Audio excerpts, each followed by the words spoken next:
I started buying brownies from a box. Now we make homemade brownies, super fudgy, super delicious. First up, we're gonna use some chocolate chips. Unlike that powdered stuff you get in the box, we're gonna use real chocolate and cocoa powder. Also, 2 sticks of butter. I now have a pot with about ½ inch of water in there. We're going to place it on a medium-low flame, and on top of that, place our bowl to start melting. It's very important to just have a little bit of water there on barely a simmer just to start heating up with steam. The chocolate and butter are melted, and now it's time to take it back to the counter. Now I'm gonna add in brown sugar And also white sugar.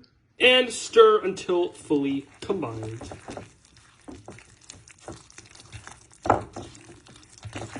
Now let this cool for about 5 to 10 minutes, because if you add in the eggs right now, they will scramble. And I don't know about you, but I do not want scrambled eggs in my brownies. Now crack an egg number 1 into there, and then immediately mix this in before adding in the rest of the 4 eggs. Egg number 2 into there, and again, mix until fully combined. 3, bam. And finally, 4 into there and mix until completely combined. Salt into there. And some baking soda. Vanilla extract. And stir until fully combined. And now, as if chocolate chips weren't enough, we're also going to add in cocoa powder for double chocolatiness. And some all-purpose flour. As you can see, there's very little all-purpose flour in this recipe, so you can very easily make it with gluten-free flour if you need it gluten-free. Now, gently fold in these 2 last ingredients into the batter, making sure not to over-mix.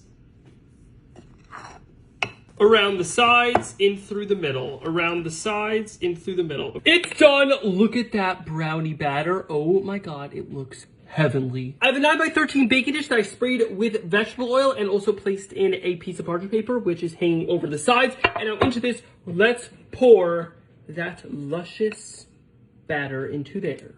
Oh my god, this looks in heaven. This looks, I can't even talk. This looks heavenly. That's what I meant to say. Now you could just bake that, but instead I'm gonna make it extra bougie and make it with some peanut butter topping, because you know me, I go big or go home. I'm gonna take my homemade peanut butter. You know, I just have to flex the homemade peanut butter as often as possible. If you haven't seen that video, you're missing out. And also some butter. Now drizzle it all over the top. Bam. Then use a knife to make swirls.